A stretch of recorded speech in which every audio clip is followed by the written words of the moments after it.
Empezamos. Muy bien, cuando quieras. Miguel Ángel Villena, en primer lugar, enhorabuena por Berlanga, vida y cine de un creador irreverente. Este libro publicado por Tusquets, y también enhorabuena por ese premio Comillas que ha concedido el jurado por su minuciosa reconstrucción de la vida y obra de un cineasta que supo radiografiar la sociedad española. ¿Hasta qué punto, Miguel Ángel, ese cine de Berlanga que tanto nos gusta es una radiografía de los casi 50 años de la sociedad española entre esa pareja feliz en 1951 hasta París-Tombuctú en 1999? Bueno, yo creo que es difícil comprender la sociedad española de la segunda mitad del siglo XX sin ver el cine de Berlanga. Pero no solo lo digo yo, quiero decir, historiadores, cinéfilos, gente que ha estudiado, digamos, la cultura española, reconoce que es fundamental ese cine de Berlanga que abarca, como tú bien dices, toda la segunda mitad del siglo XX. Además es que yo creo que lo que radiografía Berlanga no es tanto la historia con mayúscula, los grandes acontecimientos, los grandes líderes, no. Lo que radiografía Berlanga es la vida cotidiana en esa segunda mitad del siglo XX en España. Estoy pensando en esa pareja feliz, con toda esa ambientación de un Madrid todavía con muchos tranvías, pocos coches, con concursos de la radio, un Madrid de azoteas en 1951, y paso ahora a París-Tombuctú, que ya es una película en color, en peñíscola, una peñíscola ya bastante turística, un tipo que quiere, digamos, huir del mundanal ruido como es Michel Piccoli. Quiero decir, yo creo que Berlanga sirve para reconocernos la gente que hemos vivido en parte ese periodo y sobre todo también las generaciones jóvenes, esto me lo contó Santiago Segura con el que hablé para la biografía, las generaciones jóvenes, si se acercan al cine Berlanga, van a descubrir cómo era este país en la época de sus padres y de sus abuelos, y eso me parece magnífico. Empiezas en el libro hablando de la familia y de la época juvenil de Luis García Berlanga y también de la influencia de la obra de Vicente Blasco Ibáñez en el cine de Luis García Berlanga. Precisamente el director en 1997 convirtió en serie de 2 capítulos que no tuvieron muy buena acogida esa admiración y esa obra de Vicente Blasco Ibáñez. Fue quizá uno de sus fracasos comercial porque no funcionó muy bien en televisión española. ¿Cómo valoras esa serie en este momento, que es casi al final, bueno, es ya casi el final de su trayectoria cinematográfica, en este caso para televisión española?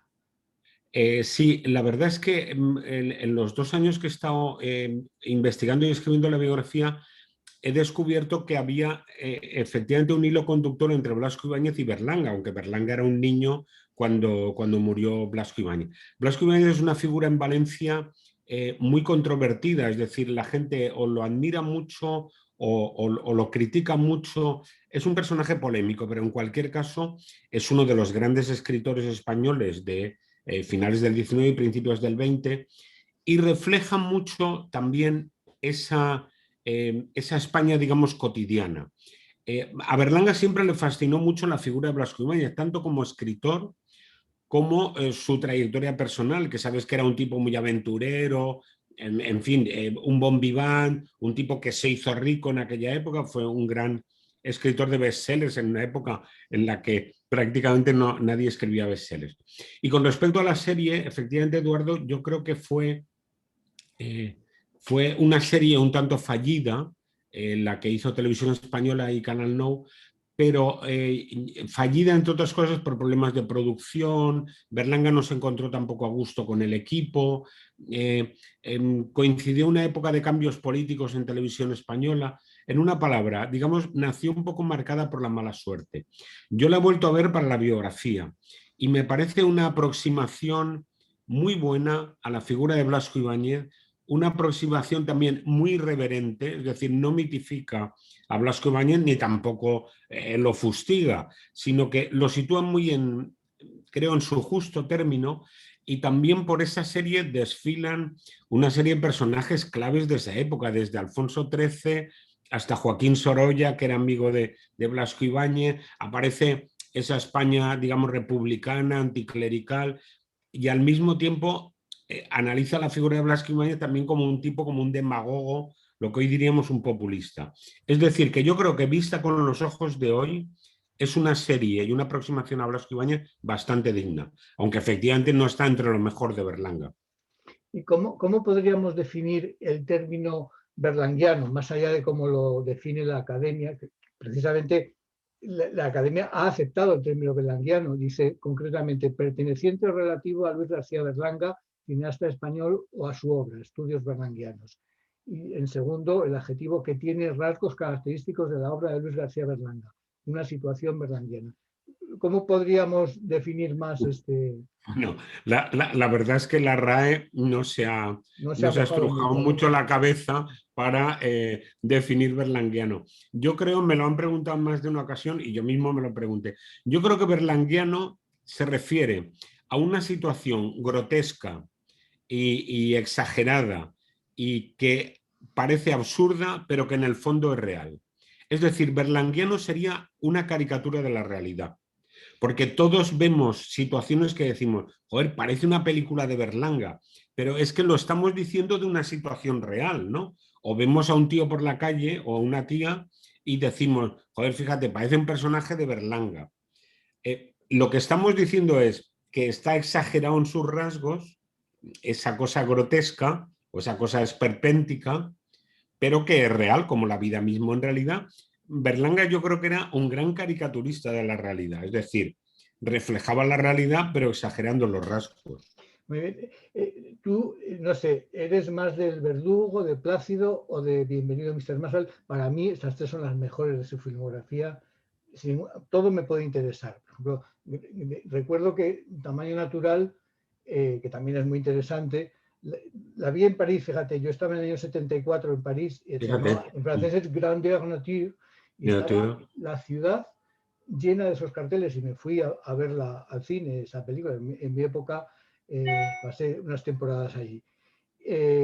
Tú, de estas tres, o si tienes alguna otra, ¿cuáles son tus preferidas? Las más berlanguianas del cine de Berlanga. Es difícil, Eduardo, quedarse con una o incluso con dos o con tres. Vamos a ver, yo creo que de las 17 largometrajes que dirigió Luis García Berlanga, en mi opinión y en la de mucha gente, hay 5 o 6 que son auténticas obras maestras. Las tres que tú has citado por descontado, El Verdugo, Plácido y Bienvenido Mr. Marshall. Pero luego quiero recordar una película como La Escopeta Nacional, que arranca la serie esa sobre la transición. A mí me gusta mucho también La Vaquilla, a pesar de que fue polémica en su momento, pero fue una película muy popular y la primera aproximación a la guerra civil en clave de comedia. Y luego también me gusta alguna también del final, pues por ejemplo Todos a la cárcel me parece una película muy berlanguiana. Pero si me tengo que quedar con una, para mí es El Verdugo. Para mí El Verdugo es una absoluta obra maestra, ya no solo del cine español, y no porque lo diga yo, sino del cine europeo, incluso del cine universal, ¿no? Me parece El Verdugo una película redonda porque combina una anécdota personal, la lucha por la vida de la gente sencilla, es un alegato contra la pena de muerte, refleja la España de la época, pero al mismo tiempo es una película muy universal porque sus personajes que pueden dar en cualquier país. Pero ya te digo, es difícil quedarse con una. Si tengo que quedarme es con El Verdugo y creo que hay 5 o 6 obras maestras en la filmografía de Berlanga. Podemos hablar, si quieres, si te parece, de la relación de... Ha habido dos cineastas, uno guionista, el otro director, que han sido una gran parte de la obra de Berlanga, que han estado metidos ahí. Empezó con Bardem, las tres primeras películas, con Bardem, esa pareja feliz, Bienvenido Mr. Marshall, y luego se separaron. Hay una anécdota acabamos de hablar de Vicente Blasco Ibáñez, de la serie. Me parece que Berlanga quería, bueno, me parece que lo dices en tu libro, que quería que estuviera Javier Bardem en uno de los papeles, incluso creo llegaron a hacerle un contrato. Sí. La enemistad que surgió o algo, el rencor que hubo pudo afectar a esa decisión de Javier Bardem de suspender un contrato que además le supuso, le denunciaron por ello, ¿no? Sí, bueno, Berlanga en sus memorias Berlanga en sus memorias sí que comenta que pudo haber algo de resquemor por parte de Javier Bardem, sobrino de Juan Antonio Bardem, a la hora de finalmente no aceptar el papel de Blasco Ibáñez en la serie. De todos modos, Juan Antonio Bardem y Berlanga se separan, digamos, un poco al principio de sus carreras, pero yo creo que básicamente por diferencias ideológicas. Y no solo ideológicas, digamos, de política, sino también de talante. O sea, Berlanga es un pasota, un anarquista burgués, como él decía, un bon vivant, un tipo que critica el poder y la realidad, pero a través de la comedia. Y por otro lado, Bardem es un ortodoxo militante del Partido Comunista, partidario del drama, del drama como género cinematográfico y partidario de un compromiso político más explícito. Entonces yo creo que esos talantes acabaron separando y algunas desavenencias, digamos, concretas, acabaron separándolos. De todos modos, yo con la gente con la que he hablado para la biografía, que conocieron a los dos, todo el mundo me ha subrayado que ellos mantuvieron su amistad durante toda su vida, es decir, no dejaron de hablarse. De hecho, también encontré que en los últimos años de los dos, Bardem murió, si no recuerdo mal, un poco antes que, no, o un poco después que Berlanga, No me más o menos acuerdo. por la misma, más o menos por la misma época, no lo tengo ahora en la cabeza, pero lo que te digo es que en los últimos 20 años, digamos, de vida de los dos, participaron en muchos homenajes, en coloquios públicos, es decir, siempre hubo, y de hecho Bardem también en sus memorias y en declaraciones reconoce por un lado el talento de Berlanga y por otro lado ese pozo de amistad que quedó para siempre, y Berlanga lo mismo, ¿no? Es decir, sus caminos se separaron, pero ellos mantuvieron ese afecto y esa relación amistosa. A partir de la separación de ellos, el gran guionista de Berlanga es Azcona, Rafael Azcona. ¿Ves alguna diferencia esencial entre el cine hecho junto a Bardem y el cine escrito junto a Rafael Azcona? Yo creo que lo que se agudiza con Azcona es una visión como más de humor negro, como más pesimista. O sea, el humor negro o el escepticismo ya está bastante presente en el cine de Berlanga con Bardem, ¿no? Pero yo creo que Azcona lo que le añade es mala uva. Le añade, decir, yo creo que Azcona era un tipo con mucho vitriolo y entonces yo creo que eso se lo añade a Berlanga. Bien es cierto que yo no veo tampoco grandes diferencias entre su época de colaboración con Bardem y con Azcona, salvo esto que te digo, de reforzar un poco la mala uva o el humor negro. Lo que sí que veo un corte fundamental en la filmografía de Berlanga es cuando deja de colaborar con Azcona. Es decir, en 1987, Berlanga, después de la vaquilla, filma Moros y Cristianos en 1987. Es un Ya es la fracaso. última, exacto, un relativo fracaso. Ya es la última película en la que el guión lo firman Azcona y Berlanga. Digamos que ya, como que ese tándem ya está un poco agotado, y la siguiente, que es Todos a la cárcel, ya está sin Azcona. Entonces yo creo que se nota, o sea, en Moros y Cristianos ya se nota el final de una etapa con Azcona, y en Todos a la cárcel y luego en París Tombuctú también se nota quizá la ausencia de Azcona en el guión, ¿no? ¿Ha tenido, Miguel Ángel, alguna respuesta de la familia, José Luis o alguno de sus hijos, que te han comentado de Berlanga, vida y cine de un creador irreverente? ¿Algún pudor? Yo casi a veces siento pudor al hablar de aspectos como la relación con las mujeres en la vida del director o el declarado erotismo de Berlanga que derivó en una especie de pasión extraña por ahí. Pues mira, yo mantuve contacto desde el primer momento cuando abordé el proyecto de escribir la biografía con José Luis García Berlanga, con el hijo mayor. Entonces he mantenido con él contacto, él me ha ayudado, así lo hago constar en los agradecimientos. Me abrió puertas de otra gente de la familia, de sobrinos de Berlanga o de primos hermanos, incluso que algún primo hermano todavía vive. No pude hablar con la viuda, con María Jesús Manrique, pues porque ya está muy mayor, y un par de veces estuve a punto de entrevistarla, pero he reproducido algunas declaraciones suyas en algunas entrevistas. Te digo esto a modo de introducción para decirte que el hijo mayor, José Luis García Berlanga, que como sabes se dedicó muchos años al cine también y a la televisión, leyó el libro antes de que se publicara. Yo quise que él lo leyera y la verdad es que me sorprendió y me alegró mucho porque no me hizo prácticamente ninguna corrección y me dijo que había sido un estupendo trabajo y no tocó ni una coma. Yo creo que eh, es cierto que yo creo que la familia de Berlanga, porque ya te digo que aparte del hijo, hablé con sobrinos, con una hija de Muñoz Suay que fue ahijada de Berlanga, en fin, con bastante gente cercana a él en lo personal.